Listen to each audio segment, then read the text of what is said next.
Please. Shalom, my friends. I'm so honored to be with you this morning.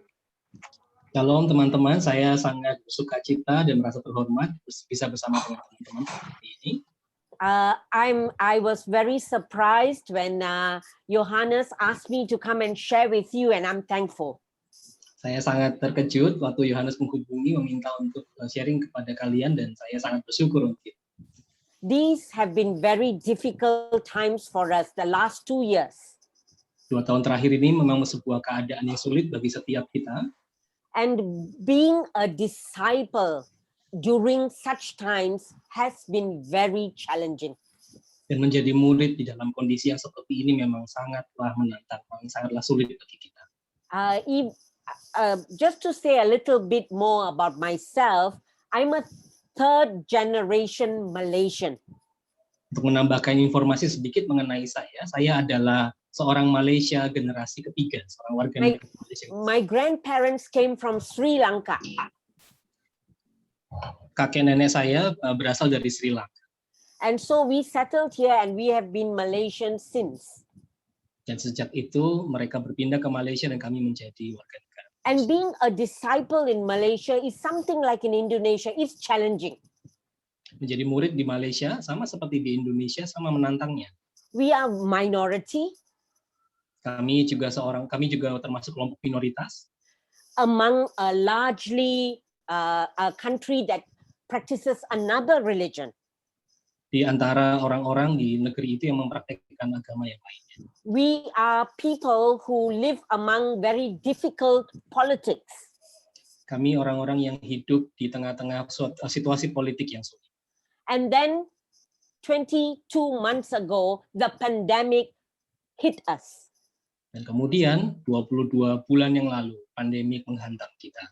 Yes, it feels like as if we have been through a war. Ini rasanya seperti kita sedang ada di dalam sebuah peperangan. And you know, the war means many places are locked down. Di dalam sebuah situasi perang, maka ada banyak tempat yang kemudian ditutup, di lockdown. And I'm sure you experience that you cannot move freely. Saya yakin Anda juga mengalami bagaimana Anda tidak bisa bergerak secara leluasa lagi sekarang ini. Until now, in Malaysia, we cannot travel to another district. Sampai hari ini di Malaysia, kami bahkan tidak bisa melakukan perjalanan ke tempat yang lainnya, ke kota lain. If you do, you need to have police letters. Kalau kamu melakukannya, kamu akan memerlukan surat keterangan dari polisi. But you know, every week I have been traveling to my hometown across the district. Tapi setiap minggu saya selalu melakukan perjalanan pulang ke tempat tinggal saya, tempat asal saya yang berbeda daerah. And when the police stop me, they look at my hair and then they think I'm an old lady, so they just allow me to go. Dan ketika polisi mencegat saya, mereka melihat rambut saya yang putih dan mengira saya seorang lanjut usia dan membiarkan saya melanjutkan perjalanan. It has been hard to survive during the pandemic. Sangat sulit untuk survive, untuk bertahan di tengah-tengah situasi pandemi seperti ini. You know, during a war, things are uncertain, things are pressing, things attack you. Di dalam situasi perang, segala sesuatu sangat menekan kita, tidak pasti, dan juga berbahaya bagi kita. And from all directions, you are pressured. Dari setiap penjuru, dari segala arah, kita ditekan luar biasa. So many of us have been thrown by this pandemic. Dan banyak dari kita sudah sangat terdampak, bahkan terlempar karena Some pandemi. of us even underwent PTSD, post-traumatic stress disorder. Beberapa dari kita mungkin juga sudah mengalami PTSD, post-traumatic stress disorder. You know, a few months ago, one of my neighbors, I live in an apartment. I'm in the highest floor, and one floor below me, one of my neighbors tried to commit suicide. Beberapa waktu yang lalu, seorang tetangga saya di apartemen, satu lantai di bawah saya tinggal di lantai paling tinggi, tetangga saya itu berusaha untuk membunuh diri. And I think it's because he lost his job. Nampaknya karena dia kehilangan pekerjaan. You know, you're looking at a picture on the slide that is showing wartime. Anda sedang melihat sebuah gambar di slide menunjukkan sebuah situasi perang. And you can imagine Dan Anda bisa membayangkan that during war, if you want to go forward, you have to think a lot how to go. di dalam masa perang itu kalau Anda mau maju sedikit saja untuk memulai sebuah perjalanan, sebuah langkah, Anda berpikir luar biasa. We don't know what is ahead of us. Kita tidak tahu apa yang di depan kita. And that's how we went through discipleship in the last 22 months. Dan seperti itulah apa yang kita rasakan di dalam perjalanan kemuridan kita selama 22 bulan terakhir ini. We lost so many people that we know through COVID. Kita kehilangan begitu banyak orang yang kita kenal, ya, orang yang dekat dengan kita. And sometimes in a war, because the way ahead is blocked, we have to turn back and try new ways.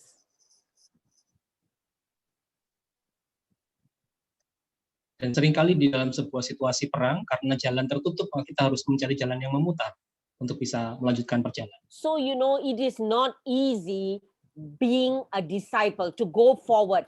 It's not easy. Jadi untuk melangkah ke depan sungguh sangat tidak mudah. And as we look ahead to the next few months, it's not easy because everything is uncertain. Dan kalau kita melihat kepada beberapa bulan ke depan, mungkin merencanakan sesuatu, kita juga tidak tahu dengan pasti apa yang di depan kita. If I were to ask you as graduates or as stewards of God, what have you experienced in the past 2 years in your work, family, and ministry? Kalau saya boleh bertanya kepada Anda sebagai alumni maupun sebagai para pelayan, di 2 tahun terakhir ini, apa yang telah Anda alami di dalam pelayanan, di dalam pekerjaan, di dalam keluarga? I wonder what your answer will be. Saya ingin tahu apa yang menjadi jawaban Anda. So I want to give you some minutes in the chat room to just explain or just to put in what are some experiences we experienced as graduates in the last 22 months.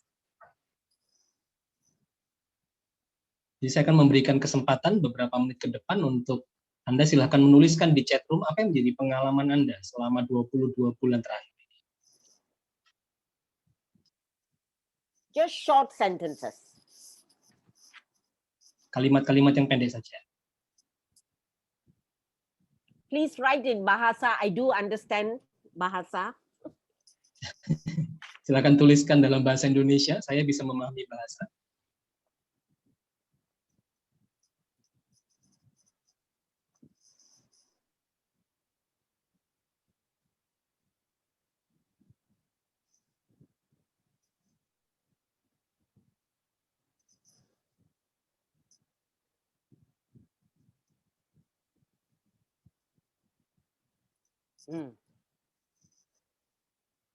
You can read what people are writing: uncertain, tired, never go out of the house, bosan, jarang keluar rumah, bingung.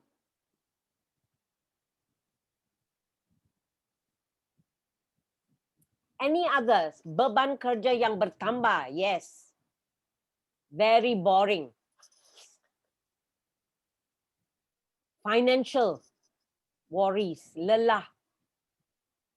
Was-was untuk beringan.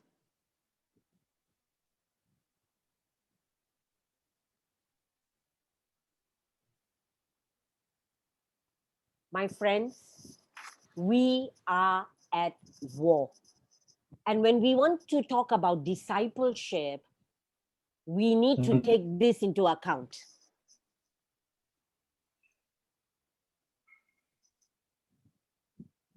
Saudara-saudara, kita dalam keadaan perang.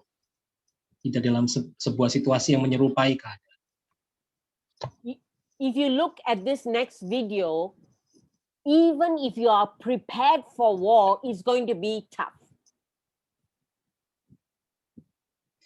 Kalau kita akan melihat kepada video yang berikut ini sebentar, pada waktu sekalipun kita sudah siap sedemikian rupa, situasi perang tetaplah sulit bagi kita.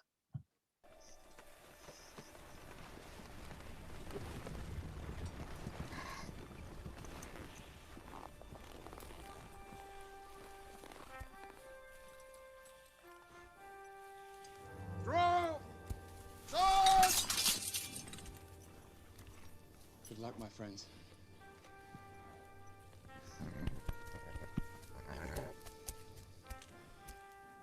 On, walk!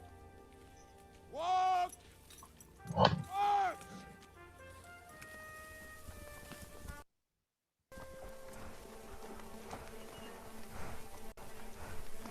On, canter!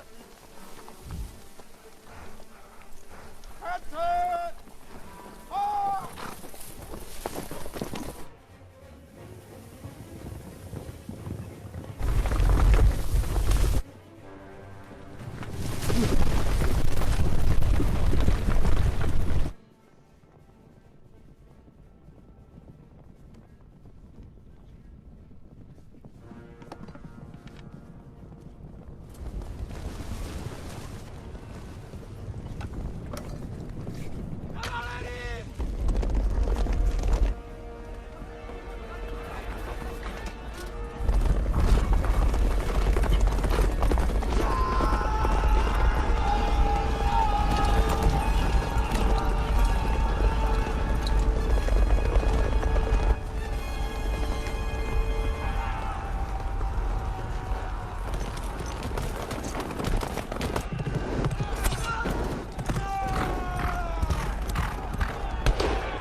Those of you who know me, you know I always show funny videos that are not connected.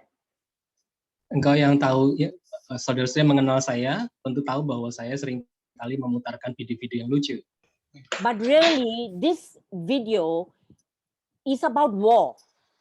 Tetapi video ini justru tentang peperangan. And it's about a team that was prepared, like discipleship, to face war. Dan ini adalah sebuah video yang menggambarkan tema yang seperti hidup kemuridan kita, berhadapan dengan situasi perang. The soldiers were prepared and they had strategy to go forward. Para tentara itu sudah dipersiapkan sedemikian rupa dan mereka juga punya rencana-rencana untuk maju. It seemed like they were winning, Nampaknya mereka akan menang, but they were not prepared. tetapi mereka juga mengalami situasi yang lain. Mereka tidak siap. They faced the unexpected. Mereka bertemu dengan hal-hal yang tidak terduga. Their enemy had machine guns. They only had swords. Lawan mereka punya senapan mesin, sedangkan mereka hanya punya pedang. And in the end, you see only horses with no riders. Dan pada akhirnya kita semua melihat hanya kuda-kuda yang tersisa tanpa para penunggangnya. And that is how we face the challenging times in discipleship. Dan begitulah yang kita hadapi hari-hari ini di dalam kemuridan kita. I would like you to look at Philippians chapter 1, verses 12 to 30, and Johan will read it to us. Saya mengajak kita membaca dari Filipi pasal yang pertama, ayat 12 sampai 30. Saya akan membacakannya dalam bahasa Indonesia. Filipi pasal 1 ayat 12 sampai 30. Aku menghendaki saudara-saudara supaya kamu tahu bahwa apa yang terjadi atasku ini justru telah menyebabkan kemajuan Injil, sehingga telah jelas bagi seluruh istana dan semua orang lain bahwa aku dipenjarakan karena Kristus. Dan kebanyakan saudara dalam Tuhan telah beroleh kepercayaan karena pemenjaraanku, untuk bertambah berani berkata-kata tentang firman Allah dengan tidak takut. Ada orang yang memberitakan Kristus karena dengki dan perselisihan, tetapi ada pula yang memberitakannya dengan maksud baik. Mereka ini memberitakan Kristus karena kasih, sebab mereka tahu bahwa aku ada di sini untuk membela Injil. Tetapi yang lain karena kepentingan sendiri dan dengan maksud yang tidak ikhlas. Sangkanya dengan demikian mereka memperberat bebanku dalam penjara. Tetapi tidak mengapa, sebab bagaimanapun juga Kristus diberitakan, baik dengan maksud palsu maupun dengan jujur. Tentang hal itu aku bersuka cita, dan aku akan tetap bersuka cita, karena aku tahu bahwa kesudahan semuanya ini ialah keselamatanku oleh doamu dan pertolongan Roh Yesus Kristus. Sebab yang sangat kurindukan dan kuharapkan ialah bahwa aku dalam segala hal tidak akan beroleh malu, melainkan seperti sedia kala, demikian pun sekarang, Kristus dengan nyata dimuliakan di dalam tubuhku, baik oleh hidupku maupun oleh matiku. Karena bagiku hidup adalah Kristus, dan mati adalah keuntungan. Tetapi jika aku harus hidup di dunia ini, itu berarti bagiku bekerja memberi buah. Jadi mana yang harus kupilih? Aku tidak tahu. Aku didesak dari dua pihak. Aku ingin pergi dan diam bersama-sama dengan Kristus. Itu memang jauh lebih baik. Tetapi lebih perlu untuk tinggal di dunia ini karena kamu. Dan dalam keyakinan ini tahulah aku akan tinggal dan akan bersama-sama lagi dengan kamu sekalian, supaya kamu makin maju dan bersuka cita dalam iman, sehingga kemegahanmu dalam Kristus Yesus makin bertambah karena apabila aku kembali kepada kamu. Hanya hendaklah hidupmu berpadanan dengan Injil Kristus, supaya apabila aku datang aku melihat, dan apabila aku tidak datang aku mendengar, bahwa kamu teguh berdiri dalam satu roh, dan sehati sejiwa berjuang untuk iman yang timbul dari berita Injil, dengan tiada digentarkan sedikit pun oleh lawan. Bagi mereka semuanya itu adalah tanda kebinasaan, tetapi bagi kamu tanda keselamatan, dan itu datangnya dari Allah. Sebab kepada kamu dikaruniakan bukan saja untuk percaya kepada Kristus, melainkan juga untuk menderita untuk Dia, dalam pergumulan yang sama seperti yang dahulu kamu lihat padaku, dan yang sekarang kamu dengar tentang aku. Yes, I found that in the life of the Apostle Paul, many treasures how we can go through war times. Saya melihat di dalam kehidupan Rasul Paulus ada banyak pelajaran yang kita bisa gali bersama-sama untuk berhadapan dengan situasi sekarang. Paul faced so many stressful situations. Paulus menghadapi begitu banyak situasi yang memberikan kepadanya kesulitan. And during when he wrote the letter to Philippians, he was in jail. Waktu dia menuliskan surat kepada orang-orang Filipi, dia di dalam penjara. He had to overcome this war. Dia harus mengatasi situasi perang itu, harus berhadapan dengan situasi perang. But look at his perspective. Tapi lihat perspektifnya, lihat cara pandangnya. And that's how you need to, and I need to look at our war. Dan dengan cara itulah kita, saya dan saudara, perlu melihat situasi perang kita. You know, we are living life at the war zones. Kita hidup di dalam zona perang. The pandemic has raged for 22 months. Dan pandemik sudah mengamuk sekian lamanya, 22 bulan. We never expected it to be so prolonged and unforgiving. Kita tidak pernah menyangka bahwa situasi ini akan berkelanjutan dan begitu kejam. It robbed us of peace, stability, even connections with one another. Situasi ini merampas kedamaian kita, stabilitas kita, bahkan relasi-relasi kita. And like the video just now, sometimes we find ourselves like prisoners of war, meaningless life. Dan pada waktu tadi, seperti video yang kita lihat tadi, hidup kita seperti tawanan peperangan itu. Kita hidup di dalam ketidakpastian. we try to keep going for God, but our hearts feel down. Kita berupaya untuk terus bekerja bagi Tuhan, tetapi hati kita, hidup kita di dalam tekanan. And many people feel hopeless at this time sometimes. Dan di dalam situasi ini ada begitu banyak orang yang mengalami kepatah semangatan. And now as the pandemic is ending, we think there is a new restart. Dan sekarang pada waktu pandemi sepertinya sudah akan berakhir, kita mempertimbangkan sebuah awal yang baru. There are new opportunities ahead of us, Ada peluang-peluang baru di depan kita. but also many dangers because everything has Tetapi changed. juga bahaya-bahaya yang nyata, karena situasinya sudah berubah. You and I are different people from 2 years ago. Engkau dan saya adalah orang yang berbeda dibandingkan dengan 2 tahun yang lalu. So, our life is at crossroads right now. Hidup kita saat ini seperti ada di persimpangan. And like Paul, we need to ask important questions. Dan seperti Paulus, kita perlu mempertanyakan sebuah pertanyaan yang penting. What is our God perspective of this whole pandemic? Apa cara pandang Tuhan? Cara pandang Tuhan kita atas situasi pandemi.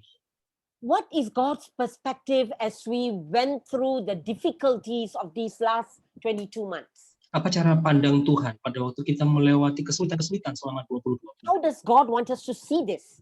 Bagaimana Tuhan ingin kita melihat semua hal ini? What message does He want us to live through our lives? Pesan apa yang Tuhan ingin untuk kita hidupi lewat hidup kita? We need to reflect on our God passion. Kita perlu merefleksikan kembali apa yang menjadi kerinduan Tuhan. In the first year, in 2020, it was okay. We could cope.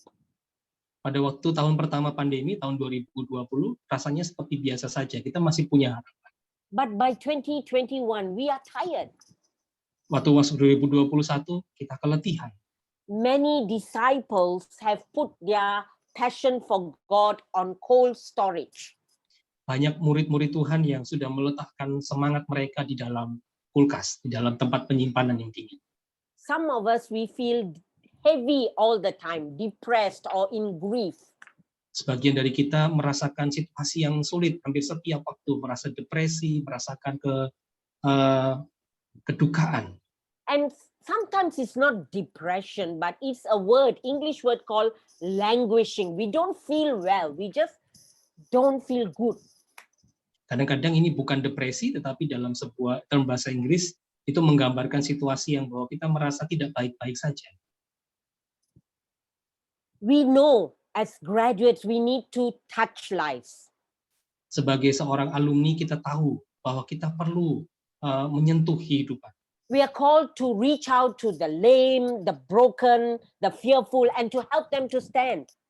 Kita dipanggil untuk menjangkau mereka yang timpang, mereka yang hancur hidupnya, dan mereka yang sedang terus berjuang. But we ourselves are fighting our own battles to stand. Tapi kita sendiri pun sedang berjuang untuk berhadapan dengan kesulitan kita. So not only is it life at the crossroads, life at the war zone, Tidak hanya hidup ada di persimpangan dan ada di dalam zona perang. it is life under tension. Ini adalah sebuah kehidupan di bawah tekanan. So many of us, we keep doing the rituals of Christian duty. Dan banyak dari kita yang terus perlu melakukan ritual-ritual dari kewajiban kekristenan kita. We go to worship, we pray, we do gather together. Kita pergi beribadah, kita berkumpul, bersekutu, kita berdoa. But sometimes it has become empty rituals. Tapi seringkali ini sudah menjadi ritual yang kosong. And there is a tension between empty rituals and real spirituality. Dan sekarang ada ketegangan antara ritual-ritual yang kosong itu dengan spiritualitas yang sejati. The things that we do, the familiar things, sometimes cause us to fall into a pitfall. Dan hal-hal yang sudah sedemikian kita kenali, yang familiar bagi kita, yang biasa, yang rutin kita lakukan, seringkali menjatuhkan kita ke dalam sebuah perangkap. Because we feel we are not getting anything out of these practices. Karena kemudian kita menyadari kita seperti tidak memperoleh apa-apa dari aktivitas-aktivitas ini. And we have undergone a loss. of incarnational discipleship. Dan kita bahkan mengalami kehilangan kemuridan yang inkarnasional itu. There is a disconnect. Ada putus hubungan di sana.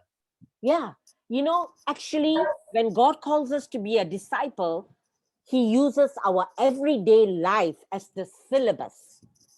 Pada waktu Tuhan memanggil kita menjadi seorang murid, Dia menggunakan kehidupan kita sehari-hari sebagai silabusnya. But we find that we can't do that. Tetapi kita menemukan bahwa kita tidak bisa lagi melakukannya. We find that it's easier to just do the Christian practices, but our life has no meaning. Kita nampaknya menjadi lebih mudah untuk melakukan sekedar praktek-praktek kekristenan kita, tapi hidup kita kemudian tidak memiliki makna. And then we look at Paul.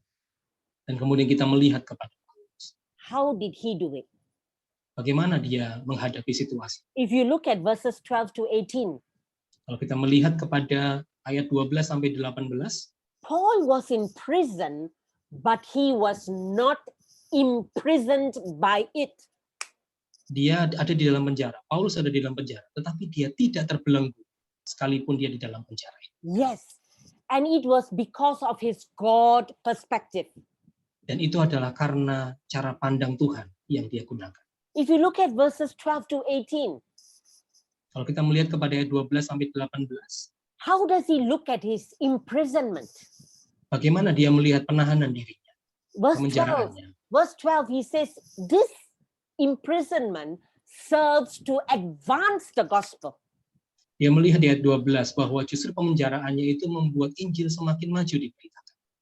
He is giving a new look at this imprisonment. Dia menggunakan cara pandang yang baru untuk memahami pemenjaraan dirinya. He's giving it a new interpretation. Dia memberikan pengertian yang baru, pemaknaan yang baru. He's not looking at it as I'm imprisoned. Dia tidak melihat semata-mata bahwa ya saya di dalam penjara. He's looking at it as an opportunity to advance the gospel. Dia melihat itu sebagai sebuah kesempatan untuk memajukan pekerjaan Injil. As he looks again at what is happening, he found in verse 14 that many people became confident to share the gospel because he was in prison. Bahkan di ayat 14 dia menemukan justru pemenjaraan dirinya membuat banyak orang kemudian menjadi semakin berani untuk memberitakan Injil. So, you know, his perspective, there was new energy. He saw that there was a new courage. Cara pandang yang baru ini memberikan kepadanya energi yang baru, keberanian yang baru. Then when you look at the people who were sharing the gospel due to different motives, some because they really loved God, some because they were jealous of Paul, he also looked at it from a God perspective. Waktu Paulus menemukan bahwa orang-orang memberitakan Injil dengan motif-motif yang berbeda, ada yang memberitakannya karena sungguh mengasihi Tuhan, ada yang lainnya justru untuk mencelakakan Paulus, dia memandang semua itu dengan perspektif Tuhan. He had a new evaluation of what he was seeing. Dia punya evaluasi yang baru, cara pandang yang baru terhadap apa yang sedang dia lihat. His answer to this is, no matter what, Christ is preached. Dan jawabannya dari situasi itu ada. Tidak peduli apa yang sedang menjadi motif mereka. Yang penting, Kristus diberitakan. It gave him a new way to cheer his life. Ini memberikan kepadanya cara yang baru untuk membagikan. And when you and I look at our experience of war, Dan pada waktu Anda dan saya melihat kembali ke pengalaman hidup kita di dalam situasi perang, what is God asking us to see through this imprisonment?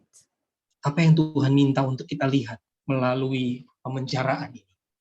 Paul saw such a different thing than just imprisonment. Paulus berhasil melihat hal yang jauh lebih berbeda daripada sekedar pemenjaraan dirinya secara fisik. If you look at verses 19 to 26, Kalau kita melihat kepada ayat 19 sampai ayat 26, Paul is looking at his own life. Paulus melihat kepada hidupnya sendiri. In verse 19, he says, it's because of your prayer and the Holy Spirit that I can stand. Dia berkata ayat 19 itu bahwa karena doa-doamu dan karena kekuatan dari Roh Kudus, aku bisa bertahan. Then he talks about, what shall I choose for my life? Apa yang perlu kupilih kemudian di dalam hidupku? He knows that he needs to testify for God. Dia tahu bahwa dia perlu menjadi saksi Tuhan, menyaksikan karya Tuhan. And suddenly something becomes clear for him. Dan kemudian sesuatu menjadi lebih jelas bagi dia. It's easier for him to die because he will go and be with God. Lebih mudah baginya untuk kemudian mati, karena dengan demikian dia bersama-sama dengan Tuhan. But he feels torn because the people need him to continue teaching them. Tapi dia seperti tertarik pada arah yang lain karena orang-orang membutuhkannya supaya dia melanjutkan pengajarannya pada mereka. And we see Paul, Kita melihat His- Paulus, his passion in this time of disruption. kita melihat Paulus menggunakan kerinduan Tuhan itu di masa-masa disrupsi. He becomes more clearer. Dia memperoleh kejernihan. You see in verses 19 and 20, it is because of the Holy Spirit. Kita melihat di ayat 19 dan 20, kejernihan itu diperoleh karena pekerjaan Roh Kudus.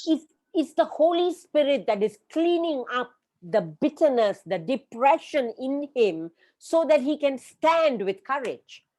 Roh Kuduslah yang membersihkan kepahitan di dalam dirinya itu, sehingga dia bisa melihat dengan cara pandang yang baru, dengan kekuatan yang baru. And then you find in verse 21 the inner clarity that he has about his life.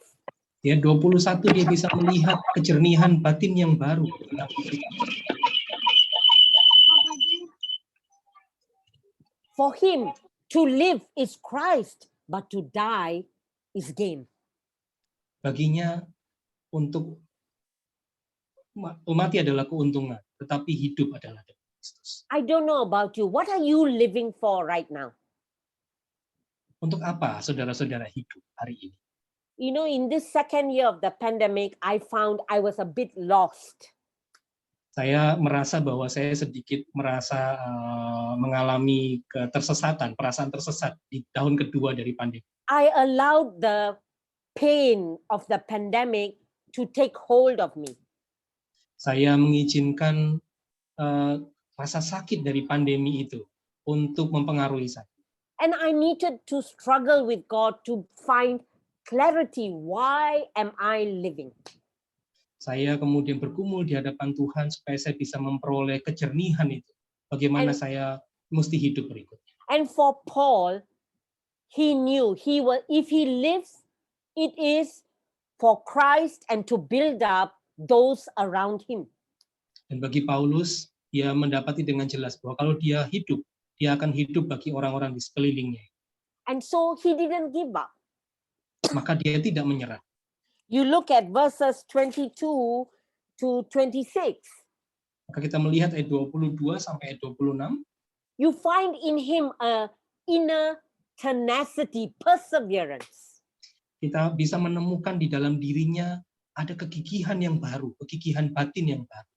He knows that if he stays, he's going to stay wholeheartedly. Dia akan berhadapan dengan situasinya itu sepenuh hatinya. And he's not going to give up if he Dan dia stays. tidak akan menyerah di dalam situasi. His God perspective helped him to see what God was doing. Cara pandang Tuhan di dalam dirinya menolongnya untuk melihat apa yang sedang Tuhan kerjakan. His God passion was stirred by the Holy Spirit. Hasrat Tuhan di dalam dirinya itu digerakkan oleh kuasa Roh Kudus. And then he makes the call in verses 27 to 30. Dan dia kemudian menyatakan sebuah panggilan di ayat 27 sampai 30. He knows this for himself and he wants his friends to know this. Dia mengalaminya dan memahaminya dalam dirinya. Sekarang dia ingin teman-temannya juga memahaminya. Verse 27, whatever happens, conduct yourselves in a manner worthy of the gospel of Christ. Ayat 27 berkata, akan bacakan, hendalah hidupmu berpadanan dengan Injil Kristus, apapun keadaannya. And Paul goes on in that verse 27 and says, I know you will stand firm in the one spirit. Dan Paulus melanjutkan di ayat itu bahwa dia tahu kita para murid-muridnya di Filipi pada waktu itu akan berdiri teguh di dalam satu. Striving together for the gospel. Berjuang bersama-sama demi Injil. And so, for Paul, not only was it God perspective and God passion, there was this God pointing through our life. Dan bagi Paulus, tidak hanya perspektif Tuhan dan kerinduan Tuhan itu, tetapi juga kemudian arahan daripada Tuhan di dalam bagi hidupnya. I asked you just now, what does God want us to do with our lives? Saya baru saja bertanya apa yang Tuhan inginkan melalui hidup kita untuk kita kerjakan. Our lives are meant to point to God. Hidup kita dimaksudkan untuk memuliakan Tuhan. And that was what diarahkan kepada Tuhan. That was what Paul was calling the people around him to do. Dan itulah yang Paulus panggil, yang Paulus sebutkan bagi setiap orang yang ada di sekitarnya untuk dihidupi. The way we live must point to God. Cara kita hidup, kehidupan kita harus terarah kepada Tuhan. Even though we are going through difficult times, uneven ground. Sekalipun kita menghadapi situasi-situasi yang sulit, tanah yang tidak rata. For Paul, it was about a new way of standing firm. Bagi Paulus ini adalah sebuah cara baru untuk berdiri dengan teguh. As he said, stand firm in one spirit. Berdiri teguh di dalam satu roh, itu yang dikatakan. To be anchored in God in the midst of troubling times. Tertanam dia atau berakar pada Tuhan, di dalam situasi-situasi yang sulit. But it's more than just standing. Tapi ini jauh melebihi sekedar hanya berdiri. Because troubles will keep coming. Karena kesulitan akan terus datang. And so in verse 27, he says, we need to strive together, a new striving. Karenanya dia juga berkata bahwa kita perlu berjuang bersama-sama dengan pergumulan yang baru, perjuangan yang baru. And the word he uses, strive together, not alone. We need to do it together with the others around us. Dan kata yang digunakannya adalah berjuang bersama-sama, bergumul bersama-sama, tidak hanya sendiri. Kita perlu ada bersama-sama menghadapi pergumulan. And you can see Paul living that. Dan kita bisa melihat bahwa Paulus menghidupi hal itu. He is in prison. Dia di dalam penjara. But he has friends around him. Tetapi dia memiliki teman-teman di sekelilingnya. They help him to stand. Mereka menolong Paulus, mendukung Paulus untuk terus berdiri teguh. And they strive together to stand. Dan mereka berjuang bersama-sama untuk bertahan. And then in verse 29 and 30 he says one more thing. 29 dan 30 dia berkata satu hal lagi. Please, it's not abnormal, it's normal to be privileged to suffer for Christ.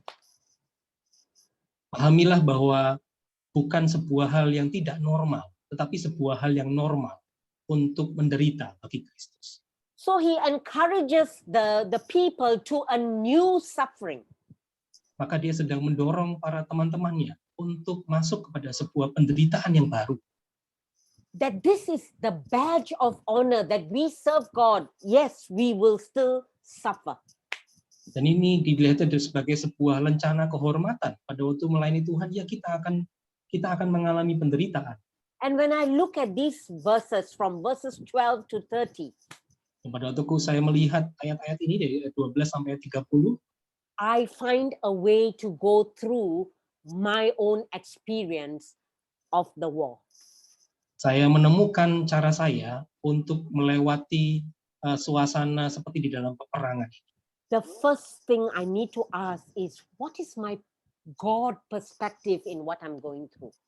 Hal pertama yang perlu saya pertanyakan, perlu saya cari tahu adalah, apakah cara pandang Tuhan yang saya gunakan untuk melihat situasi? My second question is, how can I regain my God passion? Pertanyaan kedua saya adalah, bagaimana saya bisa memperoleh hasrat atau kerinduan Tuhan itu? And the answer is in the Holy Spirit. The Holy Spirit will strengthen us. Dan jawabannya adalah di dalam Roh Kudus. Roh Kudus akan menguatkan kita. And the third, how is my life pointing to God? Dan yang ketiga, pertanyaan ketiga adalah bagaimana hidup saya diarahkan kepada Tuhan.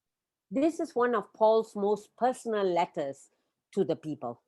Ini adalah salah satu surat yang sangat personal ditulis oleh Paulus bagi orang-orang di sekitar. He's sharing personal life. Dia membagikan kehidupan yang personal. He's sharing about how he kept going as a disciple in the midst of challenges. Dia membagikan bagaimana dia bisa terus maju sebagai seorang murid di dalam situasi yang penuh dengan tantangan. He was not always on top, strong.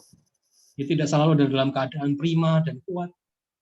He needed the courage to get back on his feet. Dia membutuhkan dukungan dan kekuatan, keberanian untuk kembali kepada titik itu. I'm sure there were times he was tempted. Saya yakin ada begitu banyak waktu di mana dia sendiri tergoda. But when you look at verses 19 to 26, you see him becoming clear. For me, to live is Christ, to die is gain. Ya 19 sampai 26 tadi kita bisa melihat pergumulannya sampai kemudian sebuah kejelasan baginya. Baginya hidup adalah bagi Kristus, tetapi mati adalah keuntungan.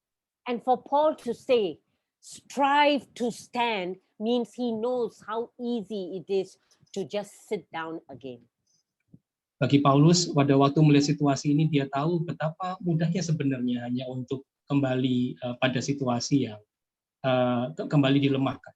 I want you to look at this passage and know that there is meaningful renewal for war.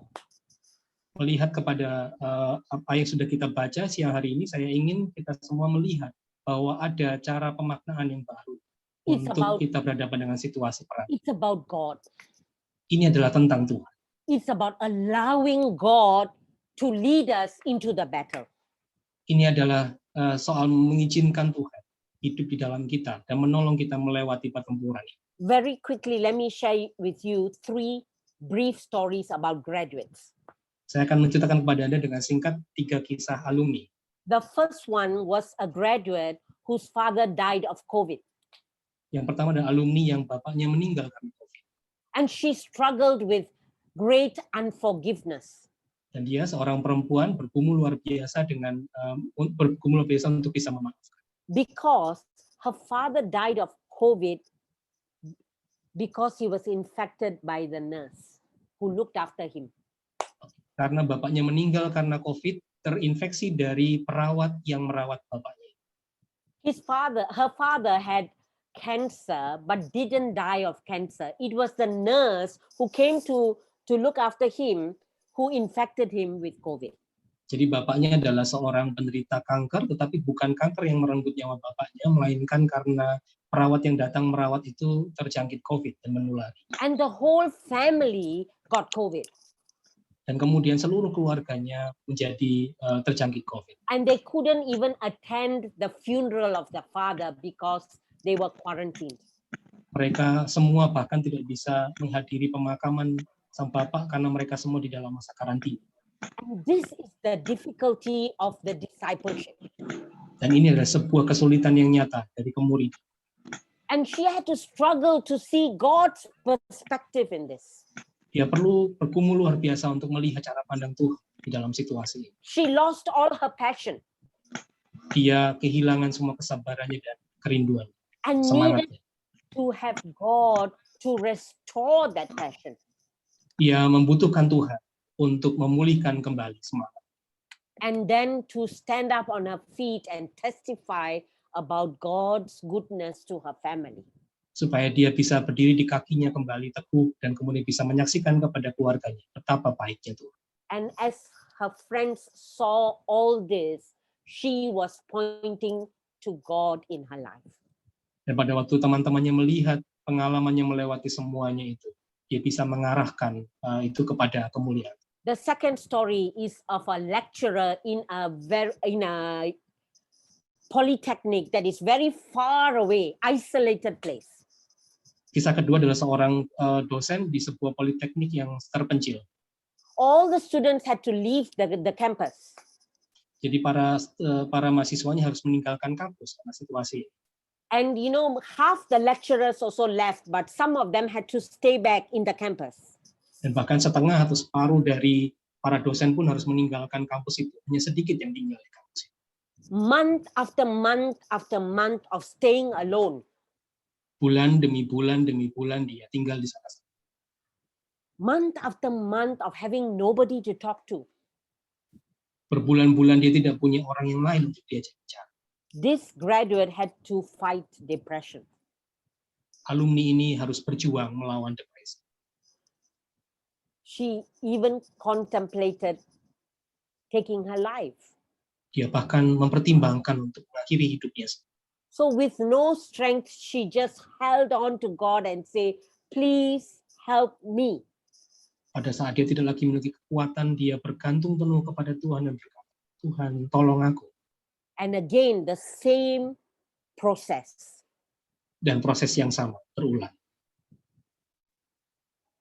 How to see this through God's perspective. Bagaimana saya bisa melihat situasi ini dari cara pandang Tuhan. How to let go and let God carry her.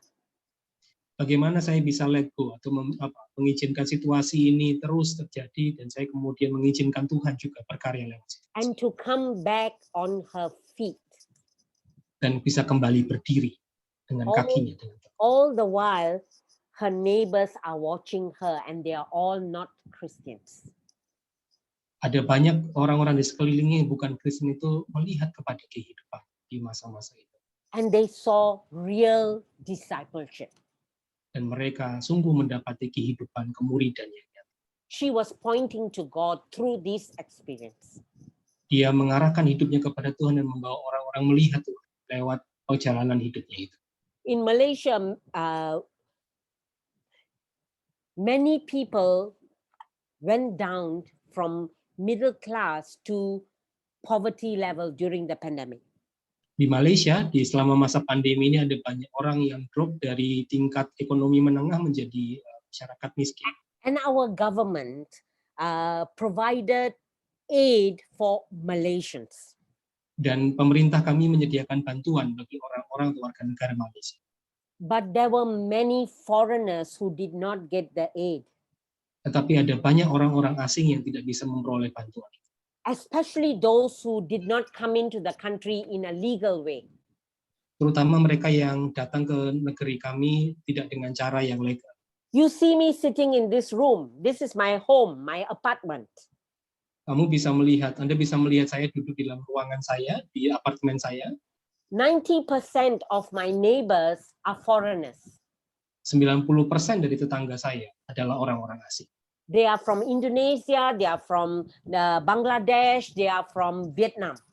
Mereka dari Indonesia, Bangladesh, dan Vietnam. And they suffered during this time when they couldn't go out to work. Mereka sungguh-sungguh menderita di situasi ini karena mereka tidak bisa pergi bekerja. And I had to ask the question, what do I do about this? Dan saya perlu bertanya, apa yang mungkin saya lakukan di dalam situasi ini? You know, in Malaysia, we had this white flag, Bendera Putih movement. Di Malaysia, mungkin Anda tahu kami punya gerakan bendera putih. Where people who are too poor to afford food, they put a white flag and their neighbors will go and help to feed them. Ketika seorang menjadi terlalu miskin untuk bisa menyediakan makanan bagi dirinya, maka dia memasang bendera putih sehingga orang lain bisa menyediakan baginya. Nobody did that for the foreigners. Tidak ada seorang pun yang melakukan itu bagi orang-orang asing. I live with another staff worker. We are both old ladies, single old ladies. Saya tinggal dengan seorang staff worker yang lain dan kami berdua sama-sama perempuan single. And we wanted to serve our neighbors. Kami ingin melayani tetangga-tetangga kami. So, you know, we decided to start a food bank. Jadi kami memutuskan untuk memulai sebuah food bank seperti tempat bantuan gitu ya. So we bought a lot of food, put it near our car park, and then we waited for these people to come and take. Jadi kami membeli banyak bahan makanan, kemudian kami meletakkannya di tempat carport, di tempat parkiran itu dan membiarkan orang-orang mengambil itu. But they didn't want to take. Tapi mereka tidak mau mengambil. They were scared. Mana mereka takut?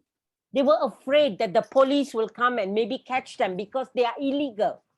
Mereka takut para polisi kemudian datang menangkap mereka karena mereka datang secara ilegal. So we told them, please come and take, this is for you. Jadi kami memberitahu mereka, datanglah, ini buatmu, ambillah.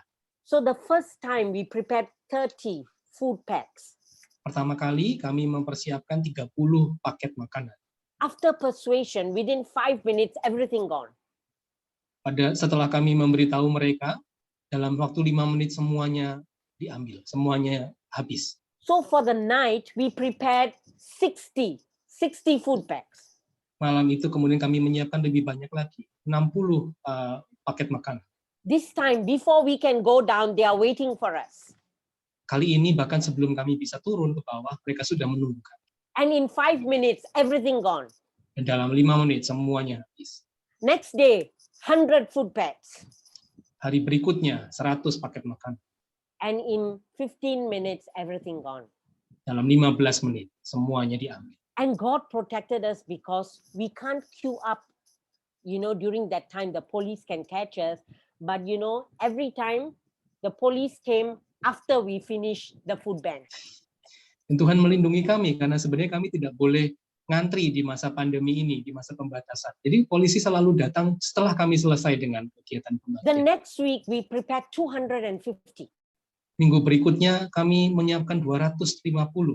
In 20 minutes, everything gone. Dalam 20 menit semuanya sudah diambil. And still 100 people waiting in the queue.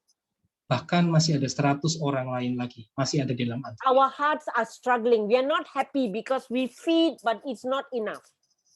Kami tidak bahagia, kami bergumul karena kami memberi tetapi ternyata tidak cukup. And the last one that we did had 300 over people. Dan yang terakhir kami lakukan adalah sekitar 300 paket. And still not enough. Dan tetap saja tidak cukup. But God fed these people who really needed it. Tetapi Tuhan memelihara dan menyediakan bagi mereka yang sungguh-sungguh membutuhkan ini. There will always be challenges. Akan selalu ada tantangan, kesulitan. And you and I need to decide how are we going to be disciples. Dan Anda dan saya perlu memutuskan bagaimana kita bisa menjadi murid-murid Tuhan di tengah-tengah situasi. And Paul has given us the way Paulus sudah memberikan kepada kita model bagaimana kita bisa bersikap. that we need to have a God perspective. Oh, kita perlu punya perspektif, cara pandang Tuhan. We don't just see imprisonment, we see beyond. What is God doing? Kita tidak hanya melihat kesulitan, pemenjaraan itu, tetapi kita melihat lebih jauh daripada itu. Apa yang sedang Tuhan kerjakan? So you and I need to be discerning. Anda dan saya perlu secara jelas memahami. apa As yang we sedang go Tuhan. into the new decade, Pada waktu kita sedang menuju kepada sebuah dekade yang baru, post-pandemic, setelah pandemi, post pandemi, pasca pandemi, our lives have changed. hidup kita sudah berubah. Not just yours, everybody. Tidak hanya hidup kita, tidak hanya hidupmu, semua orang hidupnya sudah berubah. You and I need to be unafraid to see. Anda dan saya perlu menjadi tidak takut untuk melihat, untuk memandang See the questions that people are asking. kepada pertanyaan-pertanyaan yang orang-orang akan ajukan. See the new struggles they are going through. Lihatlah pergumulan-pergumulan yang baru yang mereka jalani. What is it that they are feeling? Apa yang mereka rasakan? And actually, many of them feel abandoned by people and by God. Dan sesungguhnya ada banyak di antara mereka yang merasa ditinggalkan, baik oleh orang-orang lain, bahkan oleh Tuhan. You and I need to be unafraid to break the mold. Anda dan saya perlu menjadi orang-orang yang tidak takut untuk keluar dari pakem-pakem yang kita tahu. Let's not just do ministry in the same way. Mari kita melakukan pelayanan tidak hanya dengan cara-cara yang selama ini sudah kita lakukan. Jesus always went down to where the people were. Yesus selalu turun, selalu pergi ke tempat di mana orang-orang berada. I can't say I'm a staff worker and I only do student ministry. Saya tidak bisa berkata bahwa saya adalah seorang staff worker di IVS dan saya hanya melakukan pelayanan kepada mahasiswa. I need to see my neighbors. Saya perlu melihat kepada tetangga-tetangga saya. I need to be unafraid to be prophetic. Saya perlu tidak menjadi takut untuk menjadi profetik. The word prophetic is about holding up God's standard, God's heartbeat. What would God do? Kata profetik itu berarti kita menggenggam apa yang menjadi denyut jantung Tuhan. Would you be discerning as we walk forward in our discipleship? Akankah engkau mengenali apa yang menjadi penyataan Tuhan yang baru itu pada waktu kita menjalani situasi ke depan?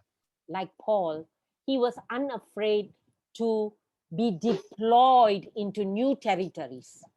Seperti Paulus, dia tidak menjadi takut untuk ditempatkan atau dikirim kepada teritori atau area yang baru. He knew he needed to stay to build up the others. Dia tahu bahwa dia perlu tinggal untuk membangun hidup orang. Where is God deploying you? Kemana Tuhan kira-kira akan mengutus kita? You know, you and I need to learn to walk among the exiles, the people who are lost. Anda tahu kita perlu belajar bersama-sama untuk berjalan di antara para orang-orang buangan yang mengalami kemalangan, kesesatan. Many students and graduates are feeling lost. They are struggling. Ada banyak siswa mahasiswa dan juga alumni yang merasakan perasaan seperti tersesat dan kehilangan. You and I also are like exiles. Engkau dan saya juga seperti orang-orang di pembuangan. And we need to be out there, rising up again. Kita perlu ada di sana, bangkit lagi. And you may be saying, I don't have strength, I can't. Mungkin saya berkata, aku nggak punya teman-teman, aku nggak bisa.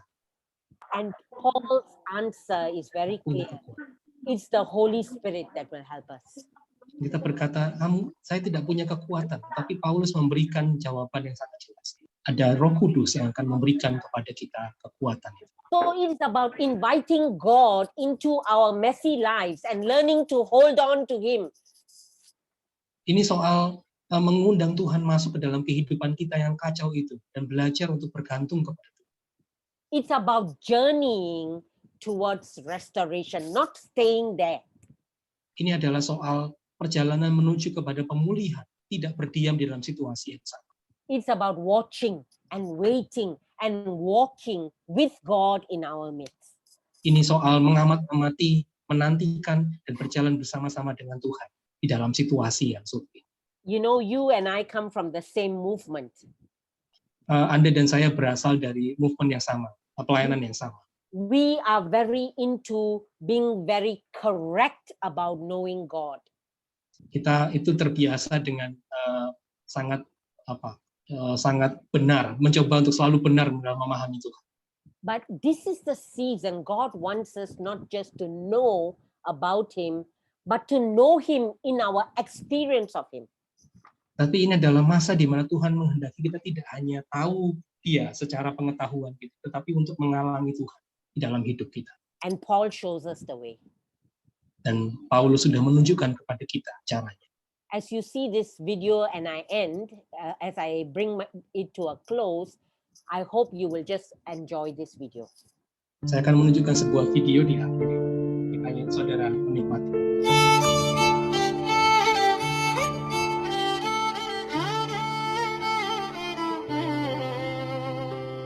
This musician was in a wheelchair. Musisi ini ada di kursi roda. As he was playing violin, one of his strings broke. Pada waktu dia bermain biola itu salah satu senarnya putus. Everybody expected him to go out and get a new violin. Setiap orang yang melihatnya kemudian mengira dia akan keluar dan mengambil biola yang baru. But he just closed his eyes and played with passion. Tetapi dia menutup matanya dan melanjutkan bermain. And that day, he played the best music he could ever play. Dengan passion dia melakukannya dan hari itu dia mempersembahkan permainan yang sangat baik. You and I know nobody can play a violin without all the strings. Kita semua tahu bahwa kita tidak ada seorang yang bisa memainkan biola tanpa senar yang lengkap. But he didn't want to know that. Tetapi dia tidak peduli. And that day he got a standing ovation. Bahkan di hari itu dia mendapatkan penghargaan atau tepuk tangan dengan sikap berdiri sebagai penghormatan. And they asked him to say something. Kemudian dia mengatakan satu. And this is what he had to say. Dan ini yang dia katakan. In life, our job is to make music with what remains. Di dalam hidup kita, tugas kita adalah untuk bermain musik dengan apa yang tersisa, dengan apa yang tertinggal. People knew he was not just talking about the Bible. Orang-orang tahu bahwa dia tidak hanya bicara soal permainan biola itu semata. Even if you have 2 strings left, Bahkan kalau kamu hanya punya 3 senar tersisa, our job is to make music with what remains. tugas kita adalah untuk menciptakan musik dengan apa yang tersisa itu. God can use perfect instrument Tuhan bisa menggunakan bahkan instrumen yang tidak sempurna to make music. untuk menghasilkan musik. This man was a very famous violinist. Orang ini adalah seorang pemain biola yang sangat terkenal. His name is Ishak Perlman. Namanya adalah Ishak Perlman. And you know, he taught us a very important lesson. Dan dia mengajarkan kepada kita pelajaran yang sangat penting. It doesn't matter where you are now. Tidak penting di mana engkau sedang berada saat ini. Paul was in prison. Paulus ada di penjara. You may be facing challenges, Engkau mungkin menghadapi tantangan-tantangan. but our job is to make music with what remains. Tetapi tugas kita adalah menghasilkan musik dengan apa yang tersisa. And Dengan Paul, apa yang ada pada kita. and Paul showed us the way of devotion. Dan Paulus sudah menunjukkan kepada kita the way of devotion. Cara pengabdian kepada Tuhan. That we go into war, even the war, for God's glory. Bahwa kita akan pergi ke tempat perang itu, ke medan perang itu, demi kemuliaan nama Tuhan. And you know, the syllabus for discipleship will not be any book, it will be our life. Dan Anda tahu bahwa silabus atau materi-materi dari pemuridan itu bukan hanya soal sebuah buku, tapi soal hidup kita. As we go through our life, how we come through our life. Pada waktu kita menjalani hidup kita, bagaimana kita akan melihat hidup kita.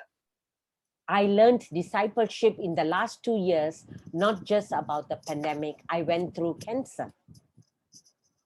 Saya melihat pemuridan di dalam 2 tahun terakhir ini, saya tidak hanya melihat pandemi, tetapi saya melihat what is it about? I said, Last one? I went through cancer myself. Oh, saya sendiri pun sedang melewati kanker So selama 2 tahun terakhir. discipleship is not just about living a Christian life. It's about what we experience and how we go through it. Jadi pemuridan tidak hanya bicara soal bagaimana kita hidup sebagai seorang Kristen, tetapi bagaimana kita menjalani kehidupan kita dan menjalaninya di dalam apa yang sedang. So our syllabus is a dynamic syllabus. Jadi silabus kita adalah silabus yang sangat dinamis. The constant is God among us. Yang konstan dan tetap adalah bahwa Tuhan ada di antara kita, bersama-sama kita. And so Paul showed us that the way to live the war is we don't turn back. Dan Paulus memberitahu kepada kita bahwa cara untuk hidup di dalam peperangan itu jangan kembali. We Jangan continue memundur. pouring ourselves out. Kita terus-menerus memberikan diri kita. And we hold on to others and leave no man behind. Dan kita berpegang satu sama lain kepada orang-orang di sekeliling kita. Dan tidak meninggalkan siapapun di belakang. And that is how we live our discipleship in challenging times. Dan begitulah kita akan menghidupi kemuridan kita di masa-masa yang sulit. No matter what, Tidak peduli apapun yang di sekitar kita atau keadaan kita, and God alone can. Tuhan sendiri yang sanggup. So, you know, discipleship is a very fragile thing, Kemuridan adalah hal yang sangat rapuh. but God with us makes. Tapi Tuhan dengan kita, bersama-sama dengan kita, memungkinkan itu. So, friends, don't look at your challenges. Teman-teman, jangan lihat kepada situasi sulit di sekitar. They will Ada frighten kesulitan. you. Itu akan membuatmu menjadi takut. Be like Paul, look through the challenges. Seperti Paulus, lihatlah melalui kesulitan itu, melampaui kesulitan-kesulitan, And see God. dan lihatlah Tuhan. I pray for you, my friends in Karangaya, Aku berdoa buatmu teman-teman di Karanganyar, and beyond. dan bahkan lebih daripada. I thank you for being here today, and I pray that the Lord himself will strengthen your hearts. Saya bersyukur ada bersama-sama dengan teman-teman hari ini. Saya berdoa supaya Tuhan sendiri menguatkan. Let me pray. Saya akan berdoa buat saudara. Johan, please translate. Father, I pray for you to strengthen us, Bapak kami berdoa supaya Engkau menguatkan kami. that you will pull us out of the pits we find ourselves in. Supaya Engkau juga mengangkat kami di tempat-tempat dari keterbatasan di mana kami berada saat ini. Give us God perspective. Berikanlah kepada kami cara pandang Tuhan itu. Renew our God passion. Perbarui Tuhan, kerinduan dan semangat kami di dalam Tuhan. And Lord, help our lives to point to you. Ya Tuhan, pakailah hidup kami supaya hidup kami terus terarah kepadamu dan mengarahkan orang-orang. So continue to work in our lives, Lord. Lanjutkanlah ya Tuhan bekerja di dalam hidup kami. And help each one of us make it until the end. Tolong kami Tuhan, satu persatu, supaya kami melewatinya sampai pada akhirnya. All this I pray in Jesus' name. Semua ini hamba doakan di dalam nama Tuhan Yesus. Amen. Amin. Thank you very much. God bless you. Tuhan memberkati saudara semua. Terima kasih. And thank you. Ya, terima kasih untuk pemberitaan firman. Saya sendiri sangat tergugah ya, memberi dorongan bagi kita semua. Juga terima kasih untuk Kak Johan, terjemahannya enak ya, dan mudah untuk dipahami. Mungkin Miss Anet, bolehkah kita ada waktu sebentar ya untuk tanya jawab jikalau ada teman-teman yang mungkin ingin bertanya? Ya. Oke, apakah ada pertanyaan teman-teman? Mungkin saya lihat di kolom chat belum ada ya. Mungkin teman-teman sedang mengendapkan ini. Sedang mengendapkan firman Tuhan ini. Ya, kalau ada silahkan, mungkin langsung boleh buka mikrofon.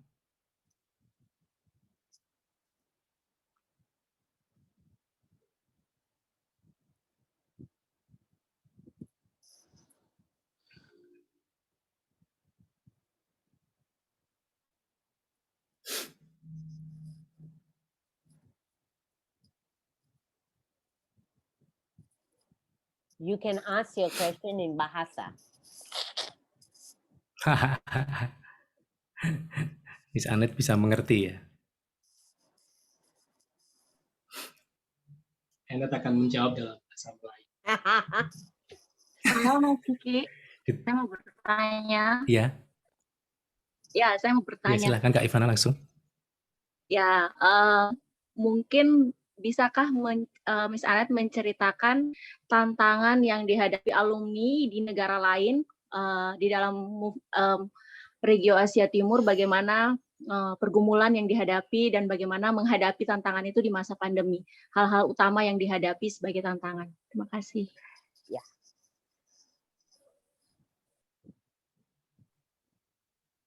So some of the challenges faced by our graduates, one is loss of job. Tantangan pertama yang dihadapi oleh alumni-alumni kita di tempat yang lain adalah nomor satu, kehilangan pekerjaan. Second is working from home. Yang kedua adalah bekerja di rumah, work from home. Really, it is very disruptive to life because the children are home. They have no time for everybody. Ya, ini sangat mengganggu kehidupan yang biasa karena anak-anak di rumah dan itu mempengaruhi semua orang. And everything online means our life is distance. Dan karena semua online itu berarti bahwa hidup kita ini sebenarnya berjarak. And the other thing that the graduates are struggling with is even church is online or our meetings are online. Tantangan lain yang dihadapi para alumni juga adalah ibadah-ibadah pun online dan pertemuan-pertemuan pun online. So the sense of being alone, isolated, Jadi, perasaan menjadi sendirian dan terisolasi, the sense of being pressured, perasaan tertekan, and the last one, a lot of our graduates seem to be facing in this second year is a sort of heavy spirit. Dan di tahun yang kedua ini, hal yang banyak dialami oleh para alumni kita adalah semangat yang berat, semangat yang patah. So, the focus has become more ourselves and it's harder to focus on others. Jadi fokusnya makin beralih menjadi semakin sempit hanya kepada diri kita, dan bukan kepada orang-orang. So it's the same, Ivana, in every country. It's the same. Jadi Ivana, ini situasi yang Oke. sama di setiap negara. And Yeah. so what we are trying to do is really hold on to each other and go through this period together. Ya. Karenanya apa yang kita lakukan adalah sungguh-sungguh supaya kita bisa saling berpegangan tangan dan saling mendukung satu sama lain. But like what you are doing, the Tapi seperti graduates, apa yang kau sedang lakukan, have also been coming together to provide help for others. para alumni juga kemudian bersama-sama menyediakan bantuan bagi orang. And yet they are doing this while they themselves are not feeling good. Dan sama, Iya, mereka juga sedang melakukan hal-hal itu di tengah-tengah situasi mereka yang merasa tidak baik-baik saja juga. And so many of them feel guilty about God. Dan karenanya ada banyak mereka, di antara mereka yang merasa bersalah. But I hope through today's message you realize that God is in the messes with us. Kiranya melalui pesan hari ini, kita semua kembali diingatkan bahwa Tuhan bahkan ada di dalam kekacauan-kekacauan itu bersama-sama. He doesn't judge us. Dia tidak menghakimi kita. He journeys with us. Dia berjalan bersama-sama dengan kita. Thank you. Terima kasih. In the chat, I see something.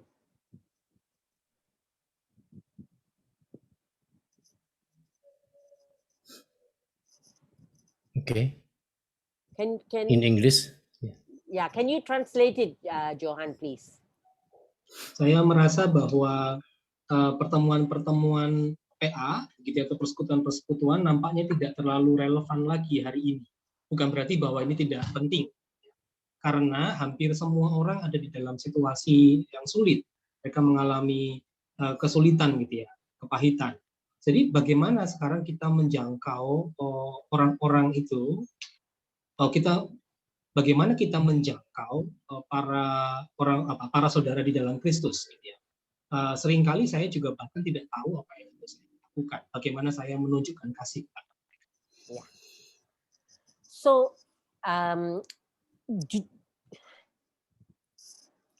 this is an opportunity for us to have real discipleship. Ini adalah sebuah kesempatan yang baik bagi kita justru untuk menunjukkan pemuridan yang nyata, kemuridan yang nyata. You know, allowing our meetings together, the syllabus comes from life, what we are experiencing in life.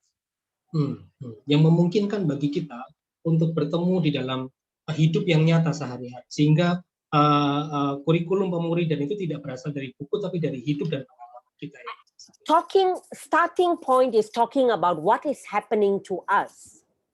Pertanyaan pembukanya bisa berangkat dari apa yang sedang terjadi. And the word is still the one that gives us strength. Firman Tuhan tetaplah menjadi hal yang memberikan kekuatan bagi kita. But the word then needs to be from passages that speak life into our situations.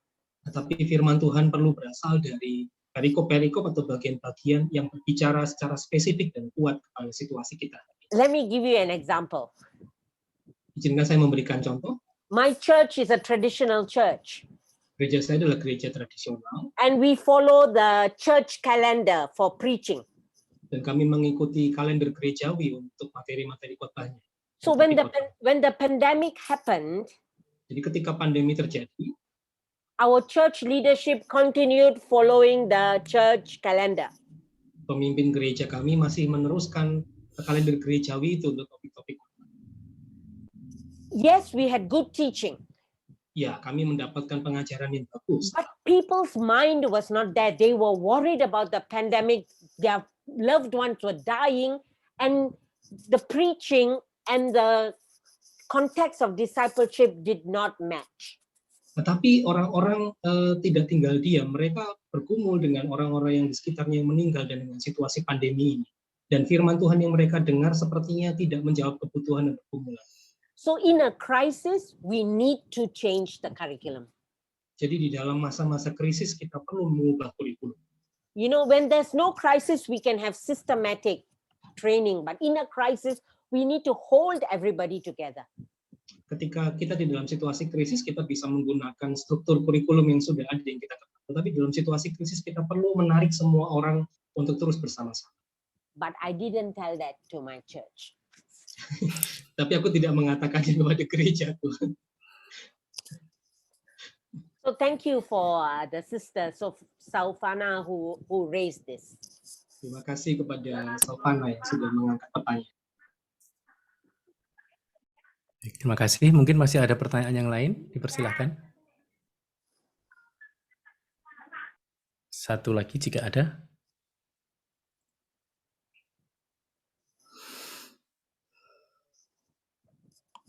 Cukup? Oke, baik. Cukup. Terima kasih, Miss Anet, untuk pelayanannya siang hari ini. Sungguh memberkati kami semua. Kami tahu bahwa Tuhan ada di dalam semua kesulitan-kesulitan ini. Semua orang mengalami kesulitan ini. Ya, dan ada satu quote yang kalau boleh saya ambil dari firman tadi, cara kita menjalani hidup harus diarahkan kepada Tuhan, meskipun tanah yang kita jalani itu tidak rata. Adalah hal-hal yang normal untuk kita mengalami penderitaan bagi Kristus. Roh Kudus akan menguatkan. Kita perlu melakukan pelayanan-pelayanan baru. Kita perlu untuk terus mengerjakan tugas kita. Tugas kita adalah mengerjakan tugas Tuhan dengan apapun keadaan yang kita miliki saat ini. Itu salah satu quote dari khotbah tadi. Kita akan meresponi firman Tuhan ini secara pribadi. Kita nyanyikan satu pujian, satu lagu saja, satu putaran.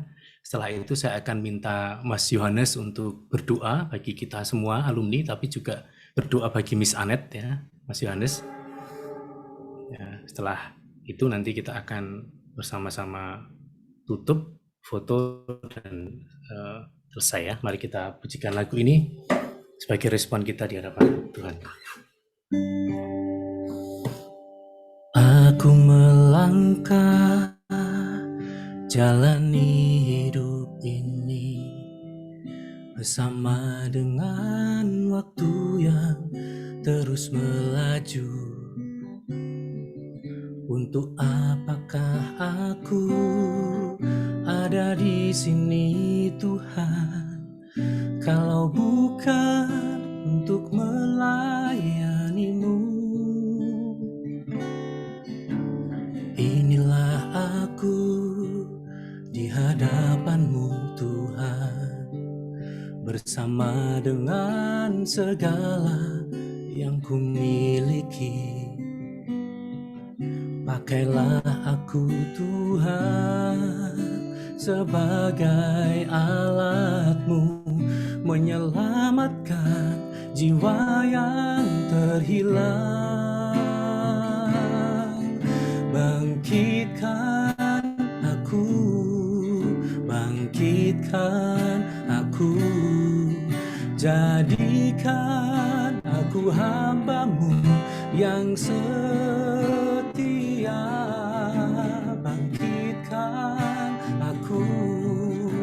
Bangkitkan aku, jadikan aku hamba-Mu yang berkenan.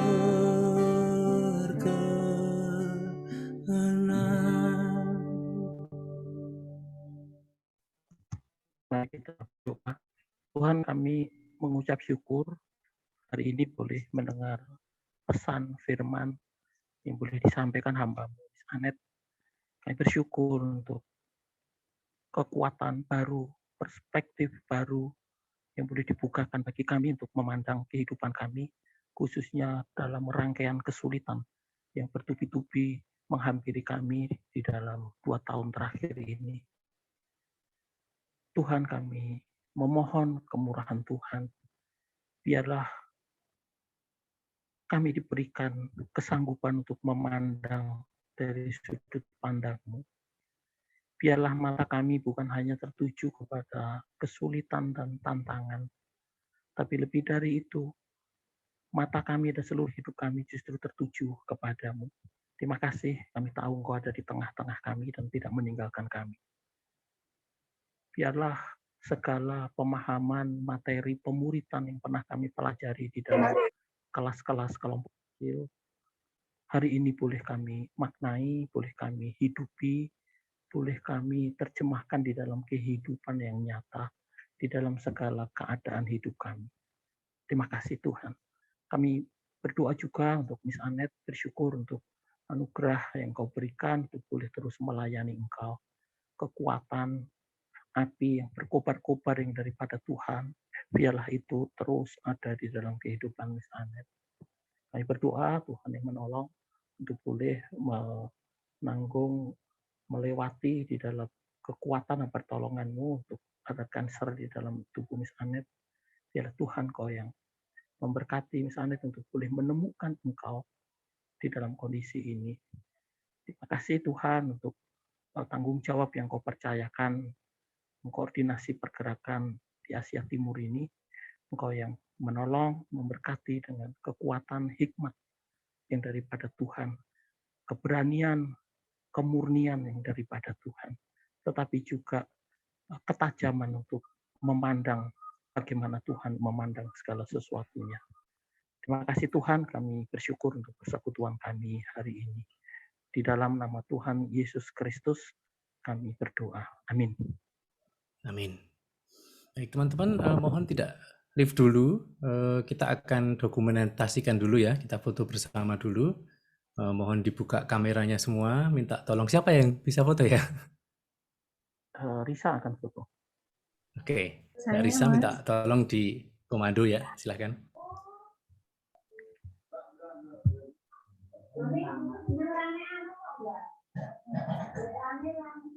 Mari teman-teman, bagi yang mau membuka.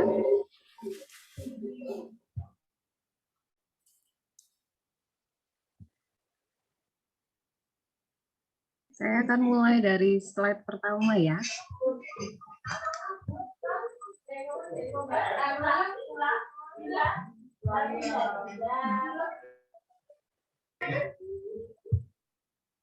Satu, dua, tiga. Saya akan lanjutkan dengan slide kedua. Oh, sebentar.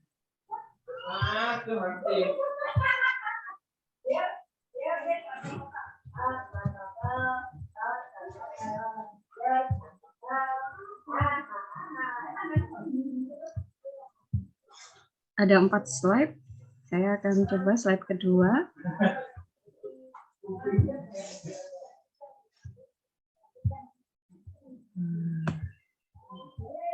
Satu, dua, tiga.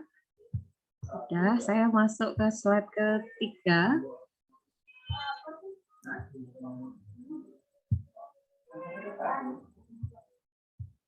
Satu, maaf saya ngalami kesulitan. Mungkin ada Mas Andika bisa bantu?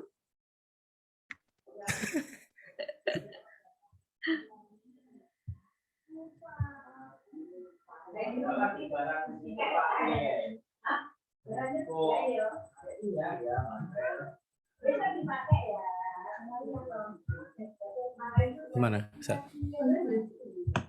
Nah, saya ambil, dipertahankan dulu itunya. Oke, sudah saya udah ambil semuanya. Oh iya, makasih. Oh ya. Makasih, Mas Terima Yu. kasih sekali untuk pesannya yang sangat touching and encouraging. Terima kasih boleh melayani kami di kota kecil ini. Ya, kami ada sekitar mungkin 60-70, sisanya ini teman-teman dari beberapa kota lain yang ingin ikut mendengar. Jadi sekali lagi terima kasih sekali, kehormatan bagi kami boleh dilayani Miss Anet. Thank you very much. Johan, thank you for having us. Ya, ya teman-teman silakan boleh sapa, menyapa.